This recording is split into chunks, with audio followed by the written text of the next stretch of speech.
Hello guys, welcome back to my class. ಇವತ್ತಿನ ಕ್ಲಾಸ್ನಲ್ಲಿ ತುಂಬ ಇಂಪಾರ್ಟೆಂಟ್, ನಿಮ್ಮೆಲ್ಲರಿಗೂ ಇದು ತುಂಬ ಇಂಪಾರ್ಟೆಂಟ್ ಆಗುತ್ತೆ. ನೀವು ಇನ್ನೂ ವೈಡ್ ವೆರೈಟಿಯಾಗಿ ಸೆಂಟೆನ್ಸ್ ಮಾಡಬೇಕು, ಟೆಕ್ಸ್ಟ್ ಬುಕ್ಸ್ನ ಅರ್ಥ ಮಾಡ್ಕೋಬೇಕು, ನೇಟಿವ್ ಇಂಗ್ಲೀಷ್ ಸ್ಪೀಕರ್ಸ್ ಮಾತಾಡಿದ ಅರ್ಥ ಆಗಬೇಕು ಅಂದರೆ ಇದು ಕೂಡ ತುಂಬ ಇಂಪಾರ್ಟೆಂಟ್ ಕ್ಲಾಸ್. ಯಾಕೆಂದರೆ ಇವತ್ತಿನ ಕ್ಲಾಸ್ನಲ್ಲಿ ನಾನು ನಿಮಗೆ ಎಲ್ಲ ಅಡ್ಜೆಕ್ಟಿವ್ಸ್ನ ನೌನ್ ಜೊತೆ ಯೂಸ್ ಮಾಡ್ಕೊಂಡು ಏನು ಮೀನಿಂಗ್ ಕೊಡುತ್ತೆ ಅನ್ನೋದನ್ನು ತುಂಬ ಎಕ್ಸಾಂಪಲ್ಸಿಂದ ತೋರಿಸ್ತೀನಿ, ಕನ್ನಡ ಕೂಡ ಟ್ರಾನ್ಸ್ಲೇಟ್ ಮಾಡ್ತೀನಿ. ಸೊ ನೀವೇನಾದರೂ ಲಾಸ್ಟ್ ಕ್ಲಾಸ್ ನೋಡಿಲ್ಲ ಅಂದರೆ ಇವತ್ತಿನ ಕ್ಲಾಸ್ನಲ್ಲಿ ನಾನು ಹೇಳ್ಕೊಡೋ ಯಾವುದೇ ಎಕ್ಸಾಂಪಲ್ ನಿಮ್ಗೆ ಅರ್ಥ ಆಗೋದಿಲ್ಲ. ಹೋಗಿ ಫಸ್ಟ್ ಆ ಕ್ಲಾಸ್ ನೋಡಿ, ಆಮೇಲೆ ಬಂದಿದ್ದನ್ನು ನೋಡೋದಕ್ಕೆ ನೀವು ಕಂಟಿನ್ಯೂ ಮಾಡಿ. ಸೊ ಅದು ನೋಡಿದರೆ ಮಾತ್ರ ಇವತ್ತಿನ ಕ್ಲಾಸ್ನ ನೀವು ನೋಡೋದಕ್ಕೆ ಸ್ಟಾರ್ಟ್ ಮಾಡಿ ಅಷ್ಟೇ, ರೈಟ್? ಸೊ ಈ ವಿಡಿಯೋ ಎಲ್ಲೂ ಸ್ಕಿಪ್ ಮಾಡಬೇಡಿ, ಎಂಡ್ವರೆಗೂ ನೋಡ್ತಾ ಇರಿ. ಸೊ ನಿಮಗೆ ಈ ಸ್ಟ್ರಕ್ಚರ್ ಅಂತೂ ನಾನು ಮೊದಲೇ ಹೇಳ್ಕೊಟ್ಟಿದ್ದೀನಿ. Adjective plus noun equals to noun ಅಲ್ವಾ? ನೌನ್ ಜೊತೆ ಯಾವುದೇ ಅಡ್ಜೆಕ್ಟಿವ್ ಸೇರಿದ್ರು ಅದು ಪೂರ್ತಿ ಒಂದು ನೌನ್ ಆಗುತ್ತೆ. For example, interesting film, an interesting film. So ಈಗ ಆ್ಯನ್ ಇಂಟ್ರೆಸ್ಟಿಂಗ್ ಫಿಲ್ಮ್ ಅನ್ನೋದು ಒಂದು ನೌನ್ ಆಗೋಯ್ತು. ಸೊ ನೌನ್ನ ನಾವು ಎಲ್ಲೆಲ್ಲಿ ಯೂಸ್ ಮಾಡ್ಕೋಬಹುದು? ಒಂದು ಸೆಂಟೆನ್ಸ್ನಲ್ಲಿ ಸಬ್ಜೆಕ್ಟ್ ಜಾಗದಲ್ಲಿ ಹಾಕ್ಬೋದು, ಆಬ್ಜೆಕ್ಟ್ ಜಾಗದಲ್ಲಿ ಹಾಕ್ಬೋದು. ಸೊ ಈಗ ಈ ಮೂರು ವರ್ಡ್ನ ಒಂದು ಯೂನಿಟ್ ಆಗಿ ತೊಗೊಂಡು ಅದೇ ಥರನೇ ಯೂಸ್ ಮಾಡ್ಕೋಬಹುದು. ಫಾರ್ ಎಕ್ಸಾಂಪಲ್ ನೋಡಿ, ಇಲ್ಲಿ he always makes interesting films. ಇಲ್ಲಿ ಪ್ಲೂರಲ್ ಬಂದಿದೆ, ಆದ್ದರಿಂದ ನಾವು ಏನು ಹಾಕಲ್ಲ. So he always makes interesting films. So ಇಲ್ಲಿ ಸಬ್ಜೆಕ್ಟ್ ಹಿ, ಮೇಕ್ಸ್ ಅನ್ನೋದು ವರ್ಬ್, ಆಬ್ಜೆಕ್ಟ್ ಯಾವುದು ಅಂದರೆ ಏನನ್ನು ಮಾಡ್ತಾನೆ? Interesting films. ಸೊ ತುಂಬ ಜನ ಬಿಗಿನರ್ ಏನು ಕಷ್ಟಪಡ್ತಾರೆ ಅಂದರೆ ಇಲ್ಲಿ ಯಾಕೆ ಮೇಕ್ಸ್ ಬಂದಿದೆ ಮತ್ತು ಇಂಟ್ರೆಸ್ಟಿಂಗ್ ಬಂದಿದೆ, ಎರಡು ವರ್ಬ್ ಇದೆ, ING ಅದು ಕೂಡ ವರ್ಬ್ ಅಲ್ವಾ ಅಂತ ಕನ್ಫ್ಯೂಸ್ ಆಗ್ತಾರೆ. ಅದು ವರ್ಬ್ ಅಲ್ಲ, ಗೊತ್ತಾಗ್ತಿಲ್ಲ. ಫಿಲ್ಮ್ ಅನ್ನೋ ವರ್ಡ್ನ ಡಿಸ್ಕ್ರೈಬ್ ಮಾಡ್ತಾ ಇದೆ, ಅದು ಅಡ್ಜೆಕ್ಟಿವ್. ಇಂಟ್ರೆಸ್ಟಿಂಗ್ ಫಿಲ್ಮ್ಸ್ ಅನ್ನೋದನ್ನ ಒಂದು ಯೂನಿಟ್ ಆಗಿ ತಗೋಬೇಕು, ಗೊತ್ತಾಯ್ತಲ್ಲ? ಸೊ ಈಗ ನಾನು ಮುಂದೆ ತೋರಿಸೋ ಎಕ್ಸಾಂಪಲ್ ಈ ಥರ ಅಡ್ಜೆಕ್ಟಿವ್ ಪ್ಲಸ್ ನೌನಲ್ಲಿ ಇರುತ್ತೆ. ಅವಾಗ ನಿಮ್ಗೆ ಐಡಿಯಾ ಬರುತ್ತೆ ಸೆಂಟೆನ್ಸ್ನೆಲ್ಲ ಹೇಗೆ ಯೂಸ್ ಮಾಡ್ಕೋಬೇಕಂತ. ಆ್ಯಂಡ್ ಇಲ್ಲಿ ನೋಡಿ, that's really an interesting film ಅಂತಲೂ ನಾನು ಹೇಳ್ಬೋದು. That's really an interesting film. So ಇಲ್ಲಿ ಸಿಂಗ್ಯುಲರ್ ಇದೆ ಆ್ಯಂಡ್ ನಾನು ಅದನ್ನು ಡಿಸ್ಕ್ರೈಬ್ ಮಾಡ್ತಾ ಇದ್ದೀನಿ. ಹೇಳಿದ್ನೆಲ್ಲ ಡಿಸ್ಕ್ರೈಬ್ ಮಾಡುವಾಗ ಸಿಂಗ್ಯುಲರ್ ಇದ್ದರೆ ಎ ಅನ್ನು ಹಾಕ್ತೀವಿ ನಾವು. ಸೊ ನೋಡಿ, ರಿಯಲಿ ಅನ್ನೋ ವರ್ಡ್ನ ನಾನು ಹಾಕಬೇಕಾಯ್ತು. ಸೊ ಅದನ್ನು ಎಲ್ಲಿ ಹಾಕಬೇಕು? ನೀವು ಈ ಥರ ಹಾಕಿದ್ರೆ ತಪ್ಪು. That's an really interesting film, ಅದು ರಾಂಗ್. ತುಂಬ ಜನ ಇಲ್ಲಿ ಆರ್ಟಿಕಲ್ ಆದಮೇಲೆ ಹಾಕ್ತಾರೆ, ಅದು ತಪ್ಪು ಯಾವಾಗಲೂ. ಸೊ ನೋಡಿ, ಆರ್ಟಿಕಲ್ ಯಾವಾಗಲೂ ನೌನಿಗೆ ರಿಲೇಟೆಡ್ ಆಗಿರುತ್ತಲ್ವ? ಸೊ ಇಲ್ಲಿ ಇಂಟ್ರೆಸ್ಟಿಂಗ್ ಫಿಲ್ಮ್ ಅನ್ನೋದು ನೌನ್, ಐಯಿಂದ ಸ್ಟಾರ್ಟ್ ಆಗ್ತಿದೆ. ಆದ್ದರಿಂದ ಅದನ್ನು ನೀವು ಅದ್ರ ಜೊತೆಗೇ ಇಡಬೇಕು, ಸಪ್ರೇಟ್ ಮಾಡಬಾರ್ದು. ಆ್ಯನ್ ಇಂಟ್ರೆಸ್ಟಿಂಗ್ ಫಿಲ್ಮ್ ಅನ್ನೋದು ಒಂದು ವರ್ಡ್ ಆಗಿದೆ ಈಗ ಅಲ್ವಾ? ಅದ್ರ ಹಿಂದೆ ಅಥವಾ ಅದ್ರ ಮುಂದೆ ನೀವೇನಾದರೂ ಹಾಕಿ, ಬಟ್ ಅದ್ರ ಮಧ್ಯದಲ್ಲಿ ನೀವೇನು ಹಾಕಬಾರ್ದು. ಯಾವಾಗಲೂ ನೆನ್ಪಿಟ್ಕೊಳ್ಳಿ, ಎ ಆ್ಯಂಡ್ ದ ಯಾವಾಗಲೂ ನೌನ್ ಜೊತೆಗೆ ಇರುತ್ತೆ. ಇಲ್ಲಿ ಇಂಟ್ರೆಸ್ಟಿಂಗ್ ಪ್ಲಸ್ ಫಿಲ್ಮ್ ಎರಡೂ ವರ್ಡ್ಗಳು ಸೇರ್ಕೊಂಡು ಒಂದು ನೌನ್ ಆಯ್ತಲ್ವ, ಅದ್ರ ಜೊತೆಗೆ ಇರಬೇಕು ಆ್ಯನ್, ರೈಟ್? ಸೊ ಈಗ ಎಕ್ಸಾಂಪಲ್ಸ್ ನೋಡಿ, ನಿಮಗೆ ತುಂಬ ಐಡಿಯಾಸ್ ಬರುತ್ತೆ ಇಲ್ಲಿ. ಆ್ಯನ್ ಅಲಾರ್ಮಿಂಗ್ ಸಿಚುವೇಶನ್ ಹೇಗಿದೆ? ಅಲಾರ್ಮಿಂಗ್ ಆಗಿದೆ. ಸೊ ING ಅಡ್ಜೆಕ್ಟಿವ್ ಇದೆ ಅಂದರೆ ಅರ್ಥ ಏನು? ನಾವು ಯಾವುದ್ರ ಬಗ್ಗೆ ಮಾತಾಡ್ತೀವೋ ಅದು ಉಂಟು ಮಾಡ್ತಾ ಇದೆ. ಸೊ ಸಿಚುವೇಶನ್ ಆತಂಕನ ಉಂಟು ಮಾಡ್ತಾ ಇದೆ, ಆದ್ದರಿಂದ ಅದು alarming situation. And people are alarmed ಅನ್ಬೋದು. ಅನ್ಅಮ್ಯೂಸ್ಡ್ ಸ್ಮೈಲ್ ಅಂದರೆ ಸ್ಮೈಲ್ ಹೇಗಿದೆ? ರೈಟ್, ಸ್ಮೈಲ್ ಅಮ್ಯೂಸ್ಡ್ ಆಗಿದೆ. ಸೊ ಅಷ್ಟೇ, ಇನ್ಮೇಲೆ ನೆನ್ಪಿಟ್ಟುಕೊಳ್ಳಿ, INGಯಿಂದ ನಾವು ಒಂದು ನೌನ ಡಿಸ್ಕ್ರೈಬ್ ಮಾಡ್ತಿದ್ರೆ ಅದು ನಾವೇನು ಹೇಳ್ತಾ ಇದ್ದೀವಿ ಅದನ್ನ ಉಂಟು ಮಾಡ್ತಿದೆ, ಅದರ ಎಫೆಕ್ಟ್ ಬೇರೆಯವ್ರ ಮೇಲೆ ಇರುತ್ತೆ. ಇಡೀ ಇದ್ದರೆ ಆ ನೌನೇ ಹಾಗಿರುತ್ತೆ, ಅದು ಆ ಸ್ಟೇಟ್ನಲ್ಲಿ ಇರುತ್ತೆ, ಅದ್ರ ಫೀಲಿಂಗ್ ಆ ಥರ ಇರುತ್ತೆ, ರೈಟ್? ಆ್ಯನ್ ಅಮ್ಯೂಸಿಂಗ್ ಮ್ಯಾನ್ ಬಂತು ನೋಡಿ. ಸೊ ಇಲ್ಲಿ ನೋಡಿ, ING ಬಂತೀಗ. ಅಮ್ಯೂಸಿಂಗ್ ಅಂದರೆ ವಿನೋದ ಪಡಿಸುವ ವ್ಯಕ್ತಿ ಅಥವಾ ಮನೋರಂಜನೆ ಪಡಿಸುವ ವ್ಯಕ್ತಿಗೆ ನಾವು ಅಮ್ಯೂಸಿಂಗ್ ಮ್ಯಾನ್ ಅನ್ಬೋದು. ನೀವು ಇನ್ನೊಂದು ವಿಷಯ ಈಗ ನೆನ್ಪಿಟ್ಕೋಬೇಕು. ನಾನು ನಿನ್ನೆ ಲಿಸ್ಟ್ ಕೊಟ್ಟಾಗ ಮೀನಿಂಗ್ಸ್ನ ಕೂಡ ಕೊಟ್ಟಿದ್ದೆ. ಕನ್ನಡದಲ್ಲಿ ಕೇವಲ ಎಕ್ಸಾಕ್ಟ್ಲಿ ಅದೇ ಮೀನಿಂಗ್ ಇಲ್ಲ, ಬೇರೆ ಬೇರೆ ಪದಗಳು ಕೂಡ ಇರುತ್ತೆ. ಇವತ್ತಿನ ಕ್ಲಾಸ್ನಲ್ಲಿ ನೀವು ಕನ್ಫ್ಯೂಸ್ ಆಗಬಾರ್ದು, ನಿನ್ನೆ ಒಂದು ವರ್ಡ್ ಹೇಳಿದ್ರು ಕನ್ನಡದಲ್ಲಿ, ಇವತ್ತು ಬೇರೆ ವರ್ಡ್ ಹೇಳ್ತಿದ್ದಾರೆ ಅಂತ. ಸೊ ನಾನಿವತ್ತು ಸೇಮ್ ವರ್ಡ್ಗೆ ಡಿಫ್ರೆಂಟ್ ಕನ್ನಡ ವರ್ಡ್ಸ್ನ ಯೂಸ್ ಮಾಡ್ಕೊಂಡು ಎಕ್ಸಾಂಪಲ್ನಲ್ಲಿ ಕೊಡ್ತಾ ಇದ್ದೀನಿ. ಬಟ್ ಎಲ್ಲ ಕನ್ನಡ ವರ್ಡ್ಸ್ ಕೂಡ ಆಲ್ಮೋಸ್ಟ್ ಸೇಮ್ ಮೀನಿಂಗ್ ಕೊಡುತ್ತೆ. ಡಿಫ್ರೆಂಟ್ ಸಿಚುವೇಷನ್ನಲ್ಲಿ ನಾವು ಡಿಫ್ರೆಂಟ್ ಕನ್ನಡ ವರ್ಡ್ ಯೂಸ್ ಮಾಡ್ತಿದ್ದೀವಿ ಅಷ್ಟೇ, ಬಟ್ ಎಲ್ಲ ಕೂಡ ಸೇಮ್ ಮೀನಿಂಗ್ನೇ ಕೊಡ್ತಾ ಇರುತ್ತೆ, ರೈಟ್? ಆ್ಯನ್ ಅನಾಯಿಂಗ್ ಹ್ಯಾಬಿಟ್ ಅಂದರೆ ಆ ಹ್ಯಾಬಿಟ್ ಹೇಗಿದೆ? ಬೇರೆಯವ್ರನ್ನ ಅನಾಯ್ ಮಾಡ್ತಾ ಇದೆ. An astonishing achievement, an astonishing success, an astonishing speed. So astonishing ಇಂದ ನಾವು ಹೇಳ್ತಾ ಇದ್ದೀವಿ ಅಂದರೆ ಅದು ಬೇರೆಯವ್ರಿಗೆ ಆ ರೀತಿ ಮಾಡುವಂಥದ್ದಾಗಿತ್ತು, ರೈಟ್? ಅವನು ಅಚೀವ್ಮೆಂಟ್ ಮಾಡ್ದ, ಬೇರೆಯವ್ರಿಗೆಲ್ಲ ಅದು ಅಸ್ಟಾನಿಷಿಂಗ್ ಆಗಿತ್ತು, ಅದು ಉಂಟು ಮಾಡ್ತಾ ಇದೆ, ನೋಡೋದಕ್ಕೆ ಆ ರೀತಿ ಇದೆ, right? An astounding victory.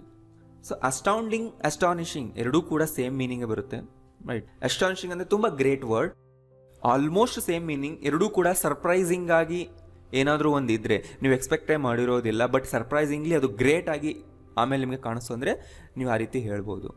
Right, almost same ಮೀನಿಂಗ್ನೇ ಕೊಡುತ್ತಲ್ಲ. An astounding achievement. Right, so ಆ ರೀತಿ ಇದೆ ಅಂದರೆ ಅದನ್ನು ನೋಡಿದವ್ರು ಹೇಗಿದ್ದಾರೆ? ಅಸ್ಟೌಂಡೆಡ್ ಆಗಿದ್ದಾರೆ.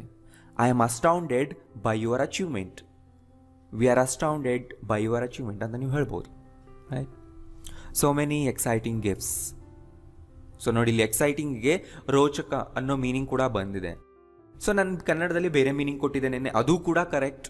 ಎಕ್ಸೈಟಿಂಗ್ಗೆ ಇದು ಕೂಡ ಕರೆಕ್ಟ್. ರೈಟ್, ಸೊ ನಾವು ಇಲ್ಲಿ ಹೇಳ್ತಾ ಇದ್ದೀವಿ ಅಂದರೆ ಈ ವರ್ಡ್ ಸೂಟಬಲ್ ಆಗಿದೆ, ಅದರಿಂದ ನಾನು ಇದನ್ನು ಯೂಸ್ ಮಾಡಿದ್ದೀನಿ. ಈ ಥರ ಕನ್ನಡ ಬೇರೆ ಬೇರೆ ವರ್ಡ್ಗಳು ಇದ್ರೂ ಕೂಡ ಆಲ್ಮೋಸ್ಟ್ ಸೇಮ್ ಮೀನಿಂಗ್ನೇ ಕೊಡ್ತಾ ಇರುತ್ತೆ. ಸೊ ಇವೆಲ್ಲದು ನೌನ್ ಸ್ಟ್ರಕ್ಚರ್ ಆಗಿರೋದ್ರಿಂದ ನಾನು ಎ ಆ್ಯಂಡ್ ಕೆಲವು ಕಡೆ ಹಾಕಿರ್ತೀನಿ, ಕೆಲವು ಕಡೆ ಬಿಟ್ಟಿರ್ತೀನಿ. ಬಟ್ ನಿಮಗೆ ಗೊತ್ತಿದೆ ಅಲ್ವಾ ಎ ಆ್ಯಂಡ್ ಎಲ್ಲೆಲ್ಲ ಹಾಕಬೇಕು ಅಂತ. ಸೊ ಆ ಒಂದು ಕ್ಲಾಸಸ್ ನೋಡಿಲ್ಲ ಅಂದರೆ ಹೋಗಿ ನೋಡಿ. ಆ್ಯಂಡ್ ಮುಂದೆ ಕೂಡ ನೀವು ಕನ್ಫ್ಯೂಸ್ ಆಗಬಾರ್ದು, ಯಾಕೆ ಇಲ್ಲಿ ಎ ಹಾಕಿಲ್ಲ, ಆ್ಯನ್ ಹಾಕಿಲ್ಲ, ದ ಹಾಕಿಲ್ಲ. ಕೆಳಗಡೆ ಬಿಟ್ಟಿದ್ದೀನಿ, ನೀವು ಇಂಟೆಲಿಜೆಂಟಾಗಿ ಅರ್ಥ ಮಾಡ್ಕೊಳ್ಳಿ, ಅಲ್ಲೂ ಕೂಡ ಹಾಕಬಹುದು. ಸೆಂಟೆನ್ಸ್ನಲ್ಲಿ ಯೂಸ್ ಮಾಡಿಕೊಂಡಾಗ ನೆಸೆಸಿಟಿ ಬಂದರೆ ಹೇಗೆ ಹಾಕಬೇಕು ಅನ್ನೋ ನಾನು ಹೇಳ್ಕೊಡ್ತೀನಲ್ಲ, ಸೊ ನೀವು ಸೆಂಟೆನ್ಸ್ನಲ್ಲಿ ಯೂಸ್ ಮಾಡಿಕೊಂಡು ಹಾಕ್ಕೊಳ್ಳಿ. Exciting matches, an exciting plot, exciting adventures. So ಆ ರೀತಿ ಇದೆ ಅಂದರೆ ಬೇರೆಯವ್ರಿಗೆ ನೋಡೋದಕ್ಕೆ ಆ ರೀತಿ ಫೀಲ್ ಆಗ್ತಾ ಇರುತ್ತೆ, ಅದರ ಎಫೆಕ್ಟ್ ಬೇರೆಯವ್ರ ಮೇಲಿರುತ್ತೆ ಅಲ್ವಾ. ಸೊ ಆದ್ದರಿಂದ ನಾವೇನು ಹೇಳ್ಬೋದು? I am excited about the movie, I am excited to see your adventures. So ಈ ಥರ ಸೆಂಟೆನ್ಸ್ನಲ್ಲಿ ಹಾಕಿ ನಾನು ನೆಕ್ಸ್ಟ್ ಕ್ಲಾಸ್ನಲ್ಲಿ ನಿಮಗೆ ಹೇಳ್ಕೊಡ್ತೀನಿ. ಸೊ ಇಲ್ಲಿ ನಾನು ನಿಮಗೆ ನೌನ್ ಜೊತೆ ಹಾಕಿ ತೋರಿಸ್ತಿದ್ದೀನಿ. ಸೊ ಇದು ತುಂಬ ಇಂಪಾರ್ಟೆಂಟ್, ನೋಡ್ತಾರೆ. ಆ್ಯಂಡ್ ಎನರ್ಜೈಸಿಂಗ್ ಪ್ರಾಕ್ಟೀಸ್ ಅಂದರೆ ಪ್ರಾಕ್ಟೀಸ್ ಎನರ್ಜೈಸ್ ಮಾಡೋ ಥರ ಇದೆ, ಆದ್ದರಿಂದ ನಾವು ಎನರ್ಜೈಸ್ಡ್ ಆಗಿದ್ದೀವಿ ಈಗ. We are energised after the practice ಅಂತ ಹೇಳ್ಬೋದು. And energising relationship, a frightened child, a frightening experience. ನೋಡಿ, ಎಕ್ಸ್ಪೀರಿಯನ್ಸ್ ಹೇಗಿದೆ? ಫ್ರೈಟನಿಂಗ್ ಆಗಿದೆ, ಅಂದರೆ ಬೇರೆಯವರಿಗೆ ಭಯ ಹುಟ್ಟಿಸ್ತಾ ಇದೆ ಆ ಎಕ್ಸ್ಪೀರಿಯನ್ಸ್. ಆ ಎಕ್ಸ್ಪೀರಿಯನ್ಸ್ ಆದವ್ರು ಹೇಗಿರ್ತಾರೆ? ಫ್ರೈಟನ್ಡ್ ಆಗಿರ್ತಾರೆ. ಮೇಲೆ ಇದೆ ನೋಡಿ, ಅ ಫ್ರೈಟನ್ಡ್ ಚೈಲ್ಡ್. ಗೊತ್ತಾಗ್ತಿಲ್ಲ? ಸೊ ಇದನ್ನು ನೀವೀಗ ಸೆಂಟೆನ್ಸ್ನಲ್ಲಿ ಯೂಸ್ ಮಾಡ್ಕೋಬಹುದು. I saw a frightened child ಅಂತ. Right, I had a frightening experience ಅಂತ. ಸೊ ಆ ಥರ ನೀವು ಸೆಂಟೆನ್ಸ್ ಮಾಡಬೇಕಂದ್ರೆ ಬೇಸಿಕ್ಸ್ ಫಸ್ಟ್ ಇದನ್ನೆಲ್ಲ ಕಲ್ತ್ಕೊಂಡ್ಬಿಡ್ಬೇಕು, ವರ್ಡ್ಸ್ಗಳನ್ನೆಲ್ಲ ನೀವು ಪರಿಚಯ ಮಾಡ್ಕೊಂಡ್ಬಿಡ್ಬೇಕಲ್ವಾ. Frightening cruelties, a frightening thought, a frightening film, an inspired performance, an inspired choice, an inspired film. So ಇಲ್ಲಿ ಇನ್ಸ್ಪೈರ್ಡ್ ಪರ್ಫಾರ್ಮೆನ್ಸ್, ಇನ್ಸ್ಪೈರ್ಡ್ ಫಿಲ್ಮ್ ಅಂದರೆ ಅರ್ಥ ಅದು ಇನ್ಸ್ಪೈರ್ಡ್ ಆಗಿದೆ ಅಂದರೆ ಬೇರೆ ಯಾವುದೋ ಒಂದರಿಂದ. ರೈಟ್, ಈಗ ನೋಡಿ, ಯಾರ್ದೋ ಒಬ್ಬರ ಲೈಫಿಂದ ಇನ್ಸ್ಪೈರ್ ಆಗಿ ಒಂದು ಸಿನಿಮಾ ಮಾಡಿದರು, ಒಂದು ಫಿಲ್ಮ್ನ ಶೂಟ್ ಮಾಡಿದ್ರು. ಸೊ ಆ film inspired by someone ಅಲ್ವಾ, ಆದ್ದರಿಂದ ನಾನು ಕರಿಬೋದು it's an inspired film of ಯಾವ ವ್ಯಕ್ತಿ ಇದ್ದಾರೋ ಅವರು. ಗೊತ್ತಾಗ್ತಿಲ್ಲ? ಸೊ ಬೇರೆಯೊಬ್ಬರ ಅದೇ ಥರ ಇನ್ಸ್ಪೈರ್ಡ್ ಪರ್ಫಾರ್ಮೆನ್ಸ್ ಬೇರೆ ಯಾರಿಂದನೂ ಇನ್ಸ್ಪೈರ್ ಆಗಿ ಯಾವುದೋ ಒಂದು ಸ್ಟೋರಿಯಿಂದ, ಬುಕ್ಕಿಂದ ಇನ್ಸ್ಪೈರ್ ಆಗಿ ಒಬ್ಬರು ಪರ್ಫಾರ್ಮೆನ್ಸ್ ಕೊಟ್ಟರು ಅಂದರೆ ಆ ಪರ್ಫಾರ್ಮೆನ್ಸ್ ಇನ್ಸ್ಪೈರ್ಡ್ ಆಗಿದೆ, ಇಟ್ಸ್ ಅನ್ ಇನ್ಸ್ಪೈರ್ಡ್ ಪರ್ಫಾರ್ಮೆನ್ಸ್. ಆ ಥರ ನಾವು ಹೇಳ್ತಾ ಇದ್ದೀವಿ. ಗೊತ್ತಾಗ್ತಿಲ್ವಾ? ಬಟ್ ಇಲ್ಲಿ ನೀವು ಇನ್ಸ್ಪೈರಿಂಗ್ ಫಿಲ್ಮ್ ಅನ್ನಬಾರ್ದು. ಇನ್ಸ್ಪೈರಿಂಗ್ ಫಿಲ್ಮ್ ಅಂತ ಯಾವುದಕ್ಕೆ ಹೇಳಬೇಕು ಅಂದರೆ, ಒಂದು ಫಿಲ್ಮ್ ಬೇರೆಯವ್ರನ್ನ, ನೋಡ್ತಾ ಇರೋರನ್ನ ಇನ್ಸ್ಪೈರ್ ಮಾಡ್ತಾ ಇದೆ ಅಂದರೆ ಅದು ಇನ್ಸ್ಪೈರಿಂಗ್ ಫಿಲ್ಮ್. ಓಕೆ, ಆ ಫಿಲ್ಮ್ನ ನೋಡಿ ನಾನು ಇನ್ಸ್ಪೈರ್ ಆಗ್ತೀನಿ ಅಂದರೆ ದಟ್ಸ್ ಅನ್ ಇನ್ಸ್ಪೈರಿಂಗ್ ಫಿಲ್ಮ್. ಗೊತ್ತಾಗ್ತಿದೆ ಅಲ್ವಾ? ಆ್ಯಂಡ್ ಇನ್ಸ್ಪೈರ್ಡ್ ಫಿಲ್ಮ್ ಅಂದರೆ ಅದು ಬೇರೆಯವರ ಲೈಫಿಂದ ಇನ್ಸ್ಪೈರ್ ಆಗಿ ಆ ಫಿಲ್ಮ್ ಶೂಟ್ ಆಗಿದೆ, ಆದ್ದರಿಂದ ಅವಾಗ ನಾವು ಅದನ್ನು ಇನ್ಸ್ಪೈರ್ಡ್ ಫಿಲ್ಮ್ ಅಂತೀವಿ. Relieved parents, threatened animals. ನೋಡಿ, ಥ್ರೆಟನ್ ಅಂದರೆ ಈ ಮೀನಿಂಗ್ ಕೂಡ ಕೊಡ್ತಾ ಇದೆ ನಾವು ಆ್ಯನಿಮಲ್ಸ್ ಜೊತೆ ಯೂಸ್ ಮಾಡಿದಾಗ. ರೈಟ್, ಅ ಥ್ರೆಟನಿಂಗ್ ಲೆಟರ್ ಅಂದರೆ ಲೆಟರ್ ಬೇರೆಯವ್ರಿಗೆ ಭಯ ಹುಟ್ಟಿಸ್ತಾ ಇದೆ, ಅದೇ ಥರ ಥ್ರೆಟನಿಂಗ್ ಬಿಹೇವಿಯರ್. ಅ ಥ್ರೆಟನಿಂಗ್ ಕ್ಯಾರೆಕ್ಟರ್. ರೈಟ್, ಅ ವರೀಡ್ ಎಕ್ಸ್ಪ್ರೆಷನ್, ಅ ವರೀಡ್ ಲುಕ್ ಅಂದರೆ ಸೊ ಆ ಲುಕ್ನಲ್ಲಿ ವರಿ ಇದೆ. ರೈಟ್, ಆ ಲುಕ್ ವರೀಡ್ ಆಗಿ ಇದೆ, ಅವರ ಮುಖದಲ್ಲಿ ಆ ವರಿ ಕಾಣ್ತಾ ಇದೆ, ಅದನ್ನ ಥರ ಹೇಳ್ಬೋದು. ಅ ವರಿಯಿಂಗ್ ಸಿಚುವೇಶನ್ ಅಂದರೆ ಆ ಸಿಚುವೇಶನಿಂದ ಬೇರೆ ಎಲ್ಲರೂ ವರಿ ಆಗ್ತಾ ಇದ್ದಾರೆ, ಆದ್ದರಿಂದ that's a worrying situation. The worrying time, a boring job. So ಈ ಥರ ಇದ್ದರೆ ಅದನ್ನು ಕೇಳೋರು ಬೋರ್ಡ್ ಆಗಿ ಇರ್ತಾರೆ. A confused expression, a devastating cyclone, devastating news, devastating storm. devastating injuries, depressing experience, a discouraging experience. ಅಂದರೆ ಆ ಎಕ್ಸ್ಪೀರಿಯನ್ಸ್ ನನ್ನನ್ನು ಡಿಸ್ಕರೇಜ್ ಮಾಡ್ತಾ ಇದೆ. So that's a discouraging experience. ಅದನ್ನ ಎನ್ಕರೇಜ್ ಮಾಡ್ತಿದ್ರೆ an encouraging experience. Very distressing news,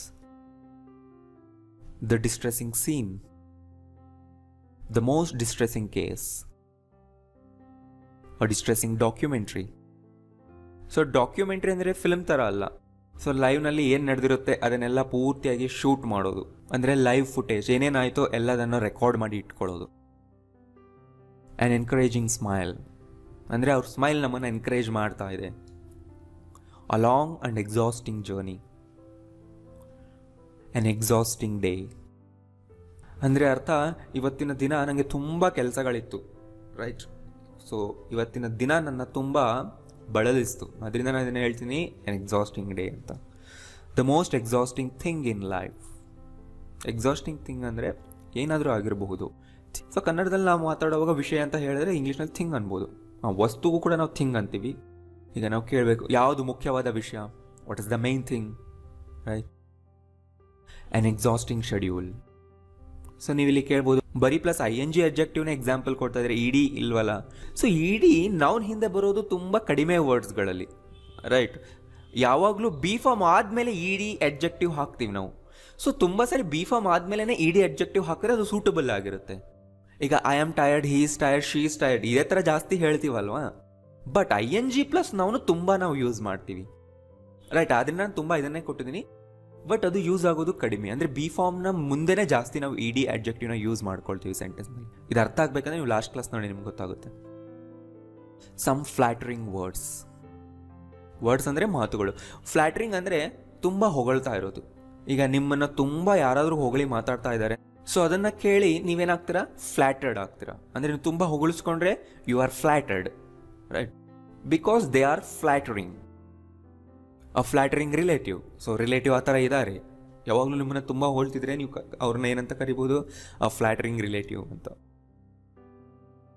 insulting remarks, a pleased smile. So please ಅನ್ನೋ ವರ್ಡ್ಗೆ ಈ meaning ಕೂಡ ಇದೆ. ನಮಗೆ ತುಂಬ ಸಂತೋಷ ಆಗ್ತಿದೆ ನಿಮ್ಮನ್ನು ಇನ್ವೈಟ್ ಮಾಡೋದಕ್ಕೆ ಅಂತ ಹೇಳ್ತೀವಲ್ವಾ. ಸೊ ಆ ಜಾಗದಲ್ಲಿ ನೀವು ಪ್ಲೀಸ್ ಅನ್ನೋ ವರ್ಡ್ ಯೂಸ್ ಮಾಡ್ಬೋದು. ಇಲ್ಲೇನು ಪ್ಲೀಸ್ಡ್ ಸ್ಮೈಲ್ ಅಂದರೆ ಸಂತೋಷದಿಂದ ತುಂಬಿದ ನಗು, ಅವಾಗ ನೀವು ಹೇಳ್ಬೋದು pleased smile, right. Pleasing ambience. So ಪ್ಲೀಸ್ಗೆ ಈ ಮೀನಿಂಗ್ ಕೂಡ ಬರುತ್ತೆ ಈ ಸಿಚುವೇಶನ್ನಲ್ಲಿ. ಆ್ಯಂಬಿಯನ್ಸ್ ಅಂದರೆ ಯಾವುದೋ ಒಂದು ಬಿಲ್ಡಿಂಗ್, ಆಫೀಸ್, ಸ್ಕೂಲ್, ಕಾಲೇಜ್, ಯಾವುದಾದ್ರೂ ಒಂದು ಪ್ರದೇಶದ ವಾತಾವರಣಕ್ಕೆ ನಾವು ಆ್ಯಂಬಿಯನ್ಸ್ ಅಂತ ಕರಿತೀವಿ. A pleasing performance. Satisfied customers, satisfied smile, very satisfying books. ನೋಡಿ, ಬುಕ್ಸ್ನ ನಿಮಗೆ ಸ್ಯಾಟಿಸ್ಫ್ಯಾಕ್ಷನ್ ಕೊಡ್ತಾ ಇದೆ ಅಂದರೆ ಅವು ಸ್ಯಾಟಿಸ್ಫೈಯಿಂಗ್ ಬುಕ್ಸ್. ಅದನ್ನು ಓದಿ ನೀವೇನಾಗಿರ್ತೀರ, ಸ್ಯಾಟಿಸ್ಫೈಡ್ ಆಗ್ತೀರಾ. A satisfying meal, a satisfying result, immensely satisfying job, a tempting job offer, several tempting offers, a thrilling adventure, a thrilling match. Match ತುಂಬ ಥ್ರಿಲ್ನ ಕೊಡ್ತಾ ಇದೆ, ಅದರಿಂದ ಇಟ್ಸ್ ಅ ಥ್ರಿಲ್ಲಿಂಗ್ ಮ್ಯಾಚ್. ಅದನ್ನು ನೋಡಿ ನಾವೇನಾಗಿರ್ತೀವಿ, ಥ್ರಿಲ್ಡ್ ಆಗಿರ್ತೀವಿ. We are thrilled to watch a thrilling match. So next ಕ್ಲಾಸ್ನಲ್ಲಿ ನಾನು ಎಲ್ಲ ವರ್ಡ್ಗಳ ಮೇಲೆ ಪ್ರಾಪರ್ ಸೆಂಟೆನ್ಸ್ ಮಾಡಿ ಎಕ್ಸಾಂಪಲ್ ಕೊಡ್ತೀನಿ. ಸೊ ನೆಕ್ಸ್ಟ್ ಕ್ಲಾಸ್ ನೋಡೋದನ್ನು ನೀವು ಮರಿಬೇಡಿ. An irritating child, an irritating habit, ಅಂದರೆ ಅದರಿಂದ ಬೇರೆಯವ್ರಿಗೆ ಇರಿಟೇಟ್ ಆಗ್ತಾ ಇರುತ್ತೆ. That irritating man. Some irritating mannerisms. So ಅವಾಗ ನಾವು ಹೇಳ್ಬೋದು I am irritated by you ಅಂತ. ಚಾಲೆಂಜಿಂಗ್ ವರ್ಕ್ ಸ್ಪೇಸ್, ಅಂದರೆ ಸವಾಲೊಡ್ಡುವ. A challenging job, challenging questions. Convincing evidence. So ಆ ಎವಿಡೆನ್ಸ್ ಕನ್ವಿನ್ಸಿಂಗ್ ಆಗಿದ್ದರೆ, ಅಂದರೆ ನಾವು ಒಪ್ಕೊಳ್ಳೋ ಥರ ಇದ್ದರೆ, ನಾವೆಲ್ಲದನ್ನು ಚೆಕ್ ಮಾಡ್ತೀವಿ, ಎಲ್ಲ ಕರೆಕ್ಟ್ ಇದೆ ಅಂತ ಅನ್ನಿಸ್ತಾ ಇದ್ದರೆ, ಒಪ್ಕೊಳ್ಳೋ ಥರ ಇದ್ದರೆ ಕನ್ವಿನ್ಸಿಂಗ್ ಎವಿಡೆನ್ಸ್ ಅನ್ಬೋದು. ಆವಾಗ ಎಲ್ಲ ಕರೆಕ್ಟ್ ಇದ್ದರೆ ನೀವು ಹೇಳ್ಬೋದು yes I am convinced with your evidence ಅಂತ. ಸೊ ವಿತ್ ಯಾವಾಗ ಹಾಕಬೇಕು, ಬೈ ಯಾವಾಗ ಹಾಕಬೇಕು, ಇದರ ಮುಂದೆ ನೆಕ್ಸ್ಟ್ ಕ್ಲಾಸ್ನಲ್ಲಿ ನಾನು ನಿಮ್ಗೆ ಹೇಳ್ಕೊಡ್ತೀನಿ. A convincing argument, a convincing explanation. What a disappointing result.